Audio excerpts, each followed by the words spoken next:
All right. Hi, welcome everyone to today's Google Webmaster Central Office Hours Hangout. My name is John Mueller. I'm a Webmaster Trends Analyst in Google Switzerland, and we have a special guest today from Google News. Hi, Stacy. Hi, everyone. I'm Stacy. Hey. I'm on the Google News team. All right, and we have a short presentation from you. Should we switch over to that? Thanks. Yes, please, All John. right.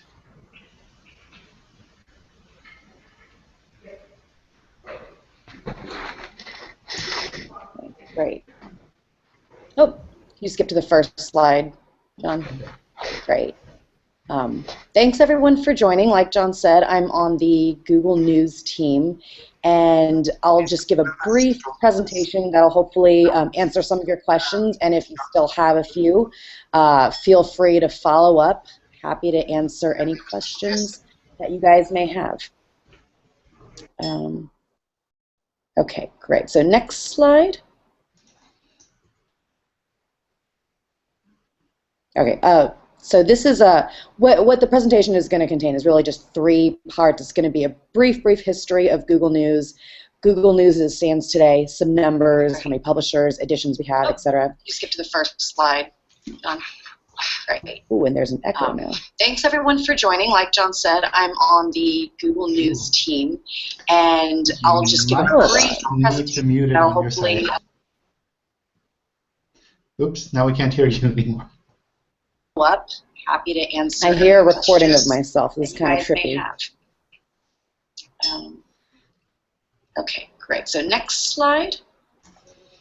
You probably have YouTube. Oh, I have it on. Okay, that's like a creepy loop. Okay, I just paused my own screen. There we go. Sorry about that, guys. Clearly, I'm a guest on this Hangout. Okay, so I will start over again, because that was some weird deja vu. So from the Google News team, the presentation is going to be roughly 3 parts. Brief history of Google News as it is today, as you can see from those numbers, and then tools that publishers can use to better optimize and surface their content in Google News. Sorry, John, could you go back to slide 2? This one? Okay. So yes, this is a screenshot of Google News when it first came out in 2001. It was created by Dr. Krishna Bhatt, who is an esteemed scientist at Google. And it was right after 9/11 when, obviously, every news outlet around the world was publishing articles about what happened on September 11, 2001. And he wanted to view as many sources and perspectives as possible.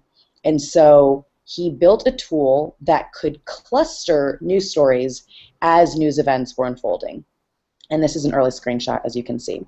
So Google News today, 13 years later, is very, very different. Next slide, please. You can click the arrow. So previously, when Krishna first created the product, there were a few dozen publishers. Today, we have over 65,000 publishers now from around the world. And those publishers write news articles in 30 different languages. We group those publishers in all those languages into 72 editions. An edition is content that is also in a different language. So, for example, Canada has 2 editions, one in English and one in French.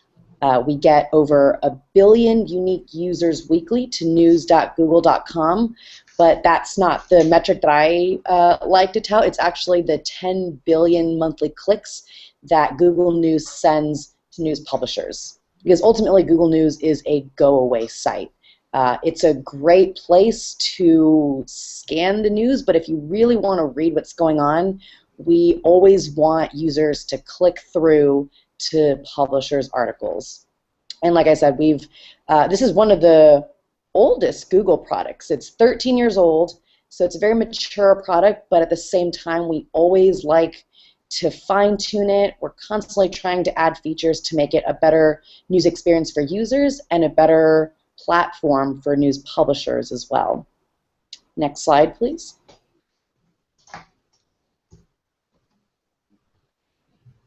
Okay, So I just want to briefly go over a lot of tools that publishers like yourselves can use. So the first one is the Google News Publisher Center.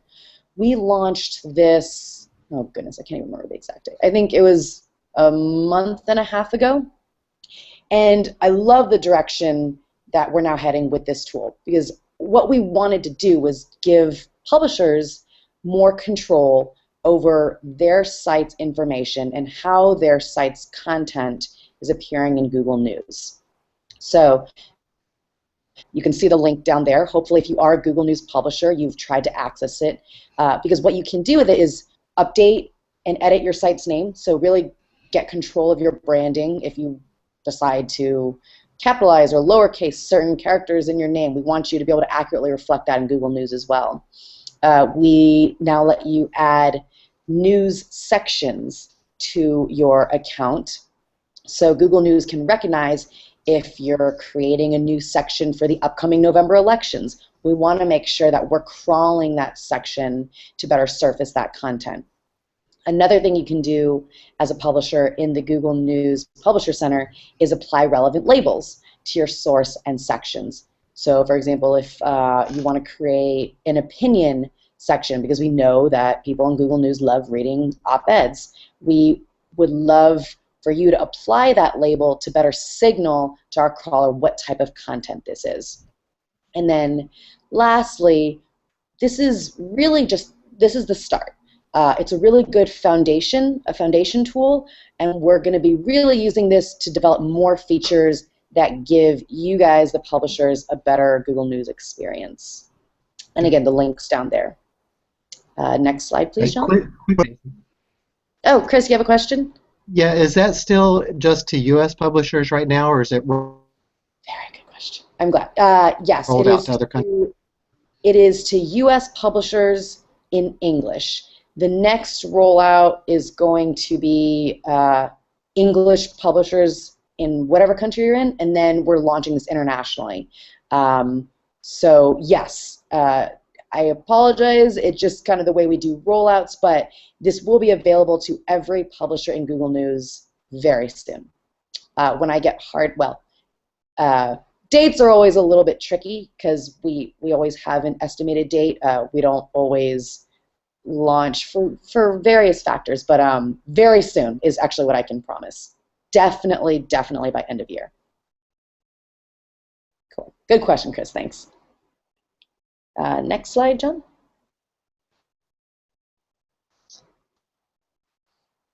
Okay, so skip one back, please. Okay, great. So the follow-up question that we always get to this is, well, how do I access the Publisher Center? Again, the link is down there, but a few things to make your lives a little bit easier before you just try going to that link. You have to make sure your site is in Google News. If it's not, we highly encourage you to apply. You just go to our Help Center. I don't have the link up there, but if you just search Google News Help Center, click on it. In the top right corner, click Contact Us, and then you can apply if you believe that your site meets all of our quality and technical criteria. The second step, then, if you're in Google News, is to verify ownership of your site in Webmaster Tools. I highly recommend visiting the Webmaster Tools Help Center because there are a few different ways you can verify ownership, but the way we recommend it on Google News is to do the domain name provider method. This really helps us if you decide to later on add subsections. Proving ownership at that domain level is just much simpler in the future. If not, you could also do the HTML file verification method.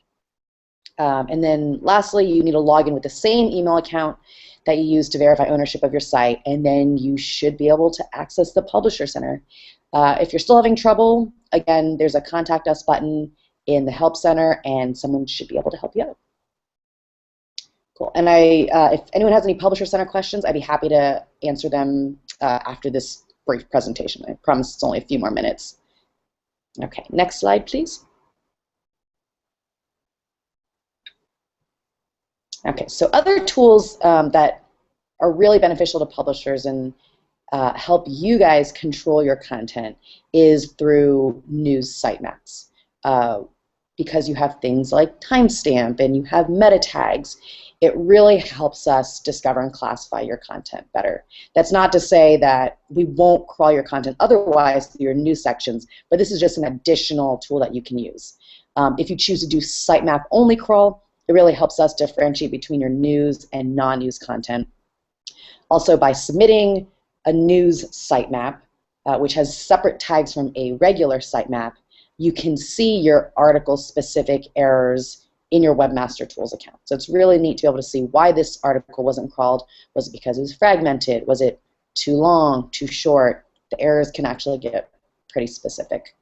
And then finally, for those of you who are familiar with the Google News 3-digit rule, sitemaps allow you to bypass this. Essentially, we require articles to have a unique combo of 3 digits in their article URL for us to crawl that.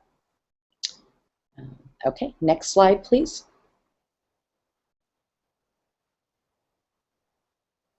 Okay, and we get this question a lot from publishers, and I'm so happy we developed this standout tag. So a lot of times in the news business, people are breaking stories or getting exclusive interviews, and rightfully so, they want credit for it. So we developed the standout tag for you to use on your best stories. So you would just put this in the HTML header as a meta tag, actually, and it's just standout. The Help Center has a few more instructions if you still have questions. People often ask us, well, how often should I use this standout tag?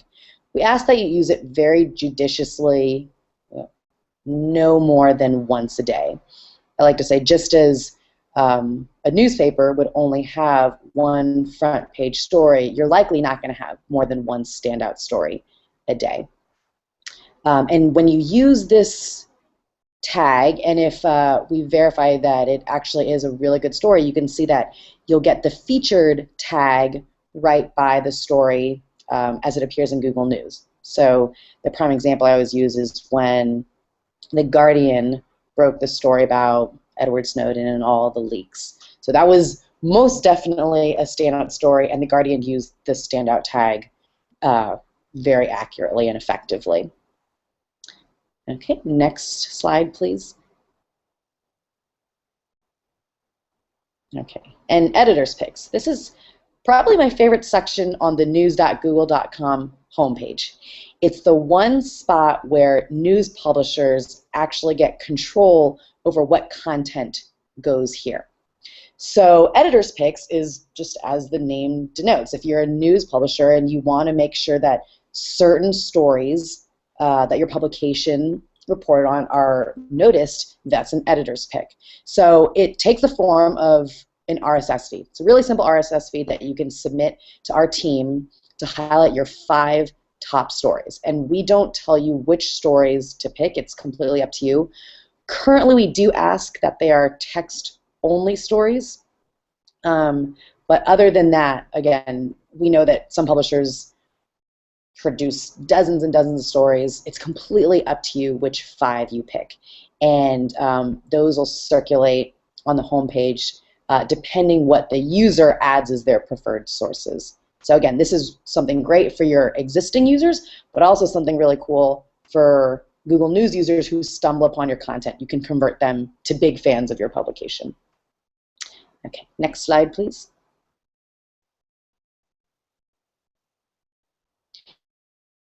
And this is something new that we rolled out fairly recently as well. It's section-based editor's picks. So we know that there are a lot of niche publications out there, and we want them to also be able to surface their 5 best stories. So for example, CNN Money has a business editor's picks feed, and TechCrunch has a tech-based editor's picks feed. You can actually have one main editor's picks feed, a business feed, and a tech feed if your publication also is much more broad-based and you want to have multiple feeds. So what you would do is when you write into us with your editor's picks feed, you just tell us which one it is, and then it would surface on the business section or the technology section once you expand and click on it. So ideally, we would expand this also to all sections that we have in Google News. It just it's a matter of time. We need to get enough critical mass of entertainment feeds or sports feeds before we actually launch those. So keep them coming, and hopefully we'll launch Editor's Picks to every single section on Google News. Next slide, please.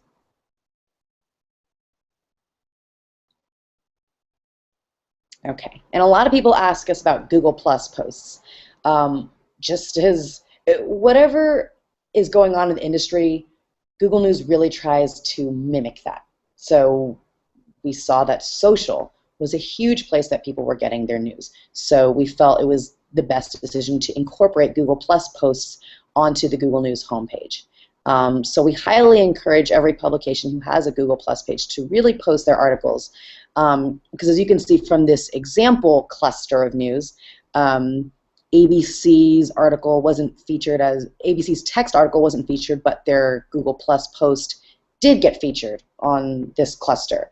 And it's really prime real estate where this Google Plus post exists. So again, highly recommend putting all your content on social, which I'm probably echoing things that you guys already know, but just wanted to reiterate that social is another important signal to Google News.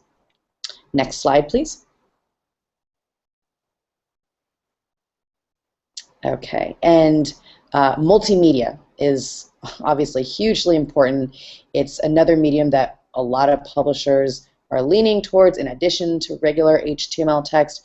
So we want to be able to surface this really quality content. So we highly encourage publishers to submit a YouTube channel, because in that media strip at the bottom of each cluster, the first 3 slots, if there are enough videos, are reserved for YouTube videos. If you don't have a YouTube channel, we will still crawl your embedded videos, and those can also appear in that media strip as well. But again, if you're going for top results, the YouTube videos get prime placement before other types of videos. Okay, I think that might be it. Next slide, though. Do I have any more fun features? Oh, okay. No, so that's it. Lots more information that I didn't cover available in the Help Center. There's the URL. Tons of information about the Publisher Center if you had questions, sitemaps, Editor's Picks, Google Plus posts, YouTube videos, all that. Also, I wanted to give a shout out to the forum and our TCs who do such diligent work and are extremely helpful. That's the next slide, please. You can go check out the forum as well if you want a lot more conversation, interaction. Myself or the TCs are pretty good about getting back to you guys if you have specific questions.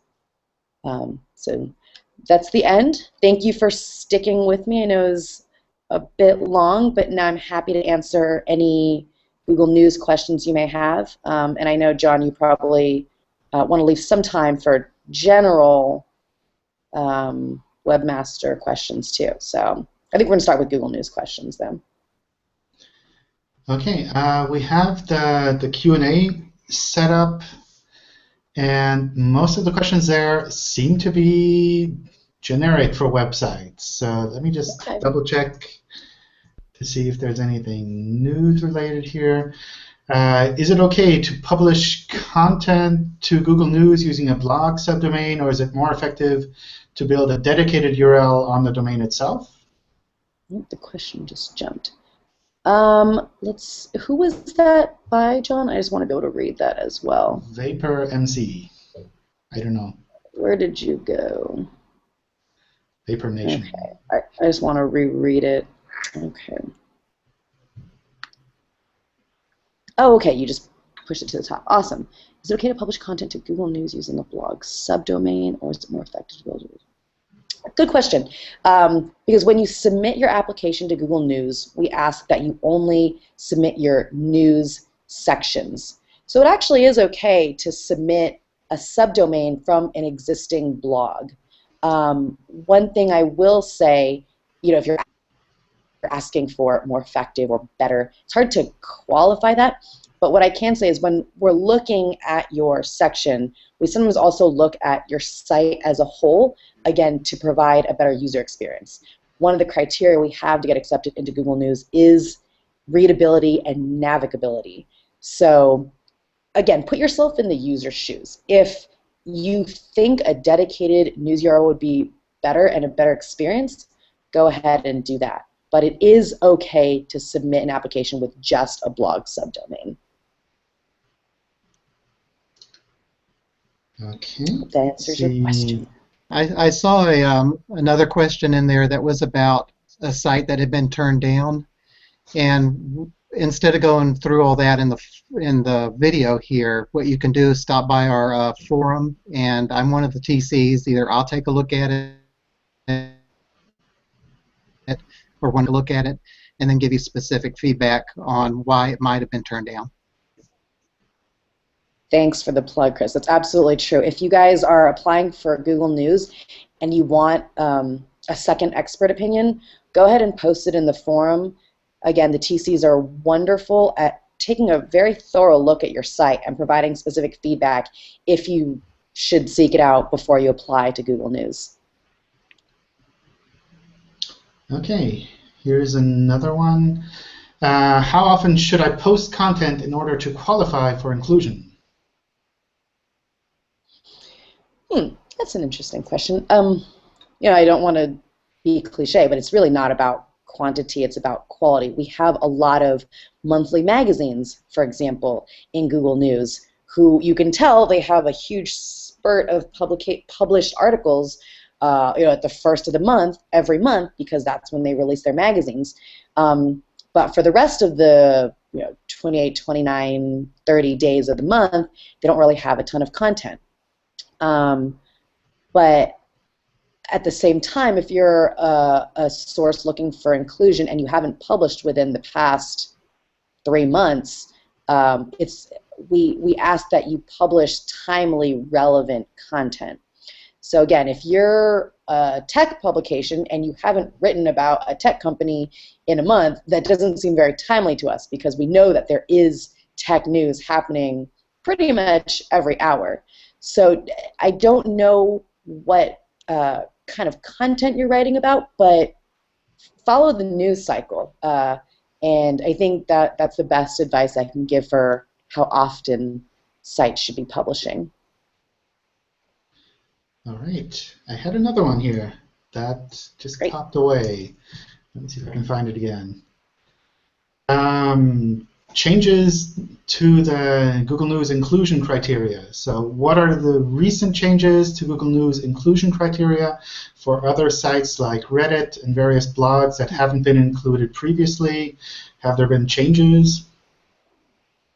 That's a good question. I'm glad someone brought this up because to clarify, there have been changes to the Google search homepage. I think a lot of people have started seeing more non-traditional sources of information like Reddit pop up in the news box. That doesn't mean that Reddit is a Google News source. So if you go to news.google.com and you type in site:/reddit.com, you won't see content from Reddit because they don't meet our existing Google News criteria, which is one of the things I can think off the top of my head. Reddit doesn't vet who posts on their site. We require credibility and authority as one of the criteria to be a Google News site.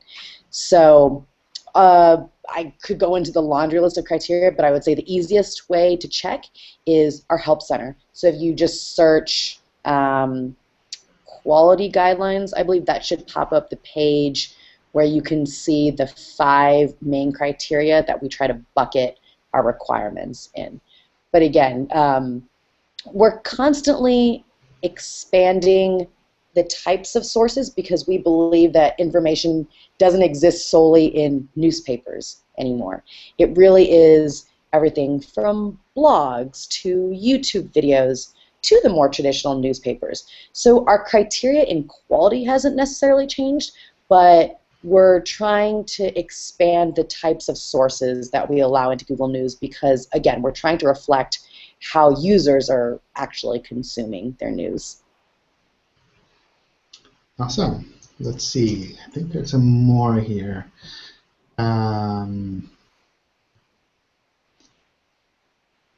We've seen a major drop in traffic from Google News to a majority of our newspaper sites, over 50% in the past 5 months. No penalties. Content is getting indexed. Google search traffic is healthy. What reasons could cause a drop to 8 major daily newspapers?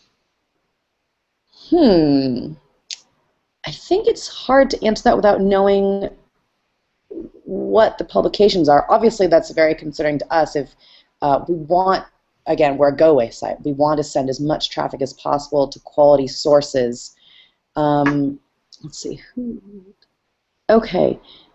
Yeah, Jane, if you're on the call or if you're watching, happy to help out. Send our team an email through the contact us form. You can even address it to me. Say, hey, wrote in this question during office hours.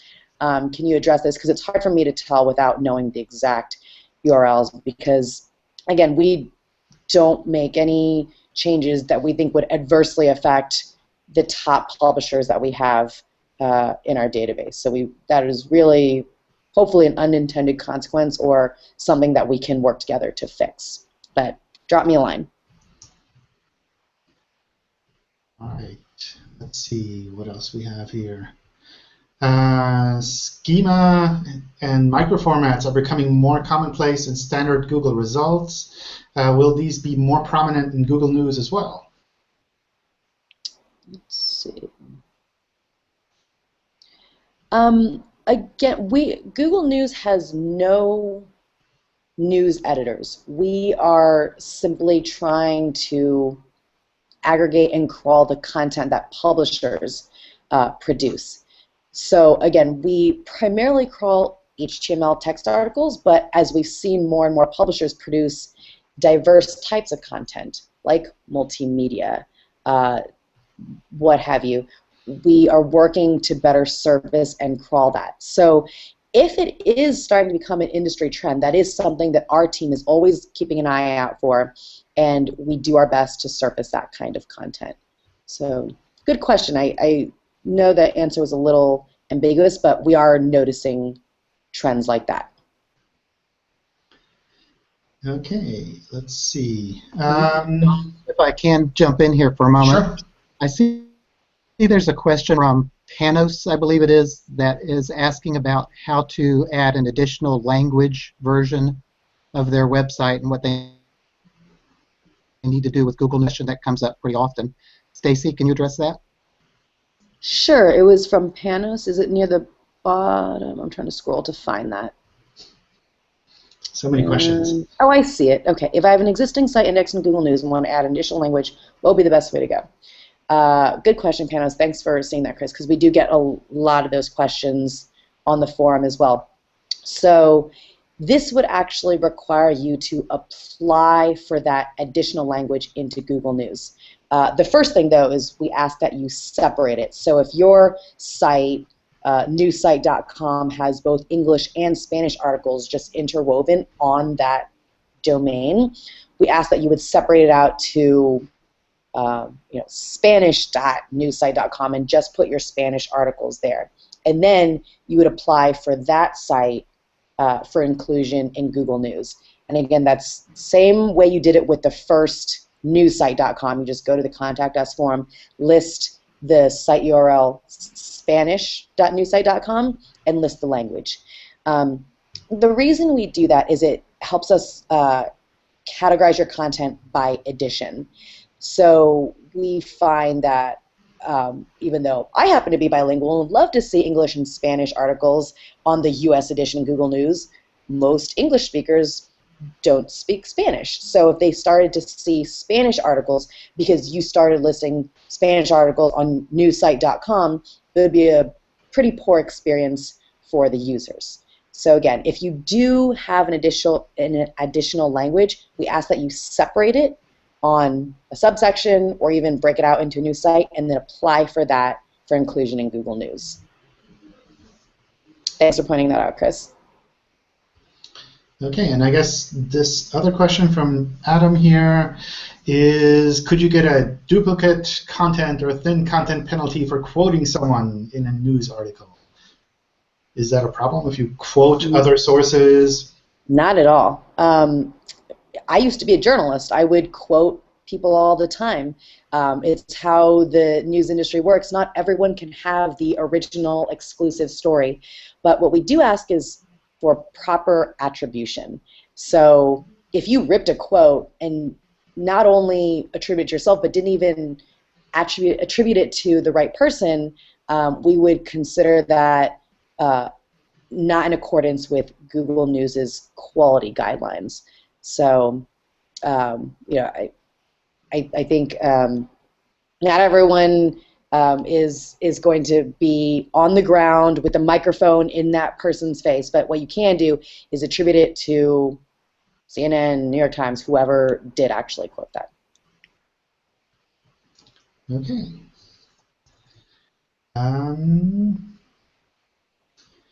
Here's one about applying to Google News. We applied for acceptance some days ago. Our site was not accepted, but we only got a text pointing to the news guidelines.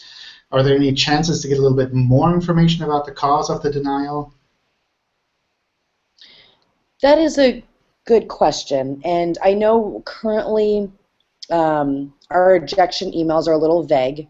That is something we are actually working on because we really do want quality publishers who, you know, we're kind of on the fence to get constructive feedback. So on the Google News side, we are looking at ways to be more specific in our feedback, but as Chris, our TC, mentioned before, there always is the forum, and the TCs do an excellent job of providing specific feedback on why your site was rejected or why they believe your site was rejected, and then ultimately feedback to really constructively, hopefully for the next time you guys apply, on how to improve your site. All right. Let's see what more questions we have here.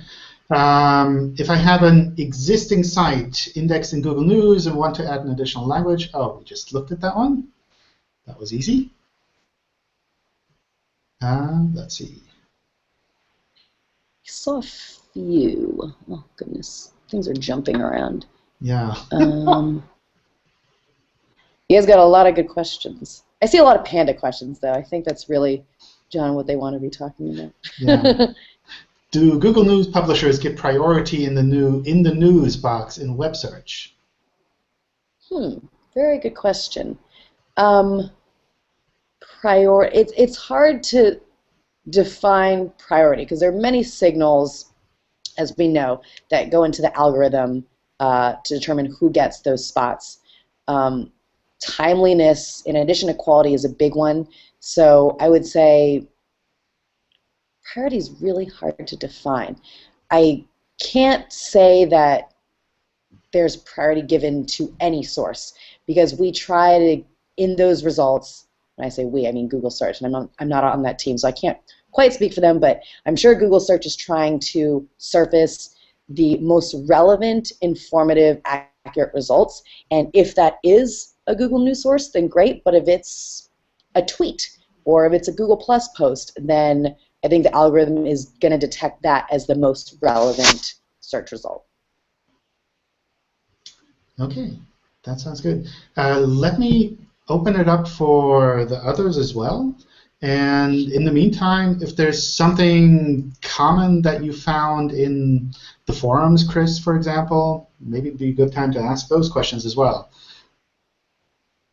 Sounds good.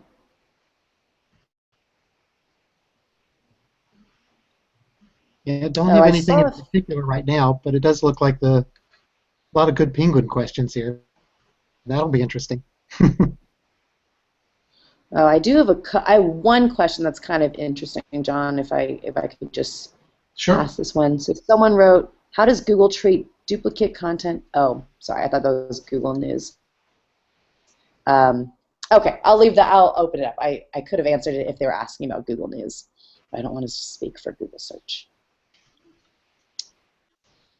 Okay, oh, and quickly, the standout tag. Where do you insert the HTML? On the page or on the site as a whole? So it would be on the article itself in the HTML header. Because again, it's really for news articles that are exclusives or originals or breaking news. Okay, wow, that filled up quickly. Okay, you guys must have been waiting here all this time. I saw people trying to get seats up front, is what people were saying in the...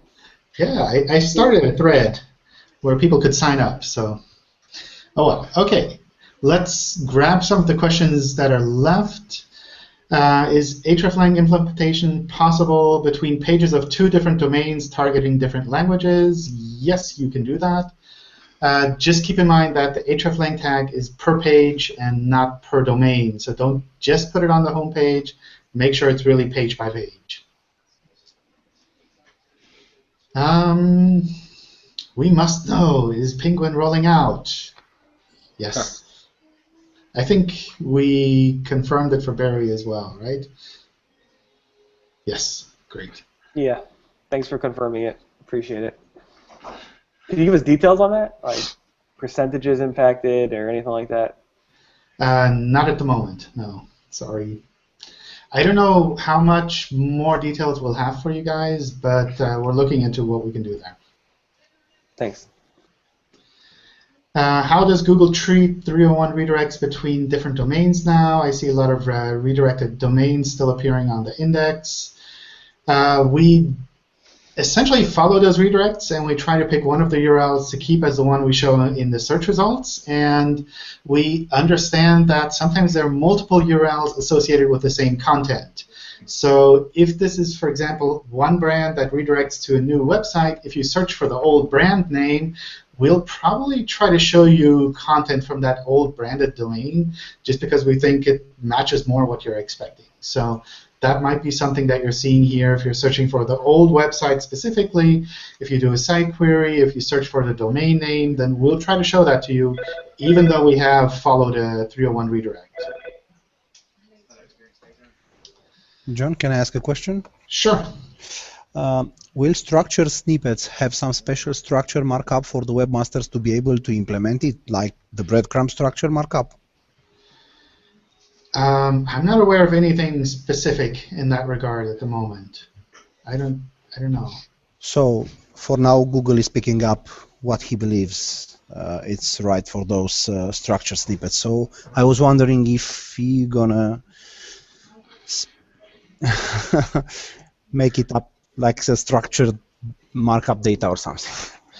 I imagine that's something that we do try to take into account there, but I don't know if there's any specific markup that you'd need to use for that. So I don't have anything really concrete at the moment, but I'll double check with the team to see what we can find there. Okay, thank you. Do you guys, any one of you have any Google News specific questions that we need to ask Stacy? I see that there's a local company in my area. They're releasing news that is kind of like irrelevant, but I guess they got accepted. I guess it's from their blog. So I was just wondering, do you give preference to specific people? I mean, it's just a blog about, SEO. No, we don't give preference to any specific site, and just to avoid naming names, we really try not to do that, but I'd be happy to take a look at the site. If you could probably direct message me on the forum is the best way. What we do believe, though, is that companies, even if they're for-profit businesses, can have just as quality news information as other sites. So without looking at the site, I can't exactly judge the quality, but sometimes what we'll have to do is apply a press release flag if we believe that the content that they're serving better falls into that category. But happy to take a look because we don't want to be providing poor quality information to users. Okay, I can ping that URL to John right now. Okay, great. Okay, I'll pass it on. All right, more news-related questions from you guys. Anything specific? You're in Google News, Barry, right? Yeah, I am. Yes. I am. I can make up some questions if you want.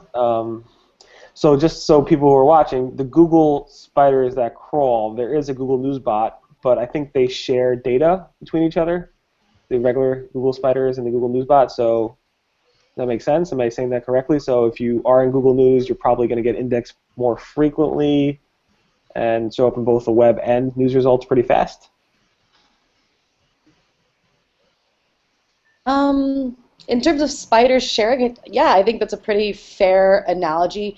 Again, Google search uses over 200 factors for their algorithm, and they're always trying to look for good signals that determine quality. Google News has an application process, so we like to think that by being in Google News, you are a higher quality source than, even if I just created a random site on the internet and I'm not in Google News. So it is a signal that I'm sure the Google search algorithm uses. So, Stacy, if I have a YouTube channel and it's specifically, it basically, let's say there's no website, it's just strictly on YouTube, so I can just submit an application just for the YouTube, right? Just for the YouTube channel. Can I do that, or do I need to have a website even though I have a YouTube channel? Just on. Currently, you need to have a site, but that is a very good question. It's something we're looking into to see if you can just apply with a YouTube channel. So I can't say for certain if that's ever going to happen, but it is something that we've noticed that publishers are doing. They don't necessarily have a standalone site anymore, but they do have quality videos on a YouTube channel. But the existing process is you do need a site attached to your YouTube channel. Okay, because even like Miley said in one of her instruction videos there that a website is not a necessity anymore. So that's why I'm asking. You know what, then I will have to get back to you because I don't want to have conflicting information. Okay. Or John, do you have any? I think Miley's video was mostly about like small businesses though. So maybe not, I don't know, I haven't seen her in Google News video in quite some time. It's a few years back. I think envisioning the application form in my head, you do need to type in a site URL, and I just anticipate our crawler wouldn't be able to do that quite yet. But it is a very good question, and I will definitely follow up with you on that. Okay, thanks. Back to Google News. So, Stacey, you said that you are confident that Google Web Search uses a factor, has a signal saying this site is part of Google News. John, can you comment on that? You seem not sure about that. John, can you comment on exactly what I said? So I think this is something that's mostly around how quickly we crawl those pages. And usually if a site is in Google News or if a site has news in general and is fast updating, we'll try to take that into account for web search for general crawling as well. So that's something where we pick up the content fairly quickly. With regards to ranking, that's generally a bit of a different question then. That's not something where we'd say, oh, this site is in Google News, therefore we'll show it in the News 1 box and rank it higher. That's something we probably treat separately. But the crawling speed in general is probably something where there's a lot of correlation between a website that updates very quickly, has a lot of really great content, and the sites that are in Google News. So that's something that kind of falls into both of those buckets. But I wouldn't necessarily say that just because you're in Google News means you'll get preferential treatment in web search. Usually that's just because your site is a little bit better. It's something that we see as something that's kind of higher quality, that's updating quickly, has a lot of good information. Well, I mean, Stacy kind of implied that since these are vetted by humans at Google, that they're authoritative sources and thus should have some type of benefit, I guess. Or you're saying not? I think from a web search point of view, there's just a lot of correlation between those two sides, where if this is something that someone really reviews and they say this is a great website, then that's something where we should be picking up other signals that also imply the same thing for web search. And you probably see a lot of overlap between those kind of sites. Anna has a good question in the chat about what's the criteria for an article too long error message in Google News? Very good question, because I think the hard part about that is people go, well, this article is only 600 words, too long. But it's really about, here, let me pull up the exact Help Center page. What happens is that, I'm glad publishers are doing this, but they'll allow comments on the bottom of their pages, and they don't enclose them in an iframe, so it looks like it's an infinity page because you've got 200 plus comments, and that's when a lot of times the page will generate an article too long error. Or I've seen this a lot on other articles where you'll just keep scrolling and it'll keep populating with other related articles. Sometimes that might produce an article too long error.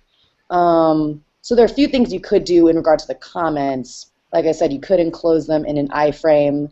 If you can expand it after a click, or even move them to a separate page, will sometimes solve the error.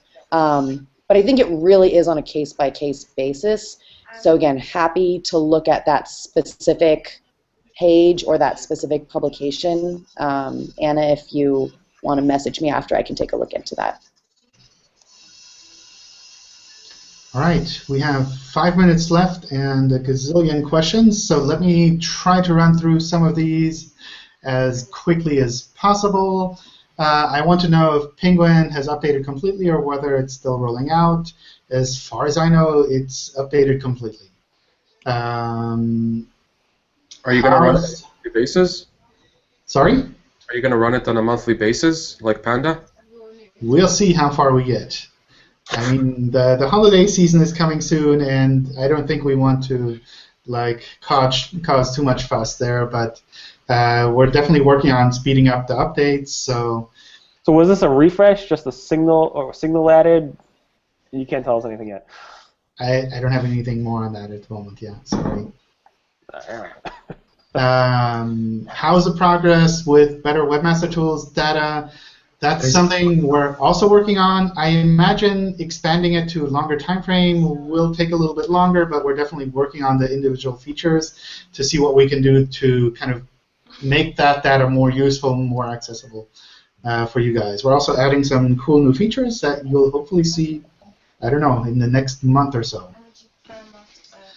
I've recovered some from the new Penguin update. I went from nowhere to pages 2 and 3. Can I expect to stay there, or will they get better as this update rolls out more over time? I think you can expect to see constant change in web search, and you shouldn't assume that any specific ranking will stay there forever. So I can't really promise that your site will rank on page 2 or that it'll jump up to page 1. I think you have to assume that these things will continue to change over time.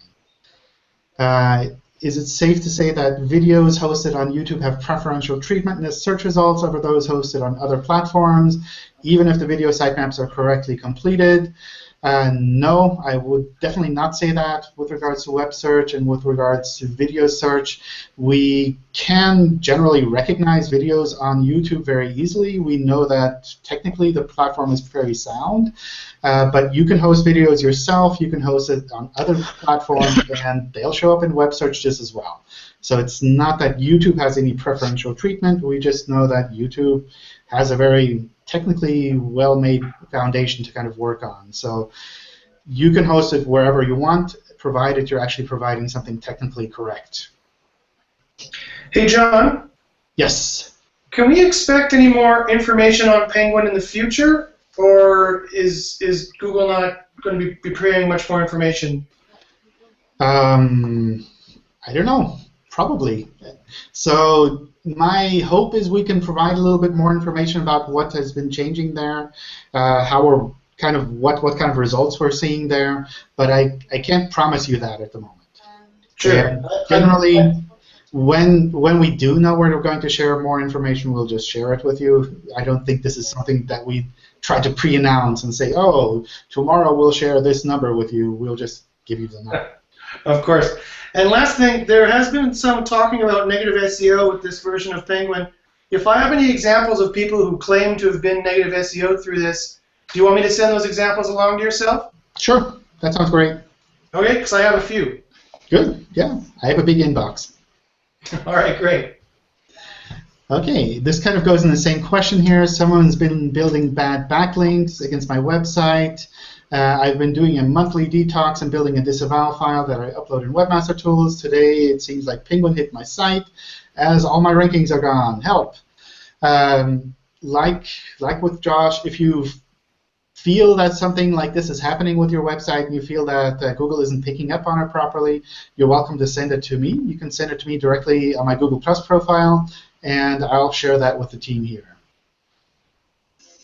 John, can I just ask a follow-up on that YouTube?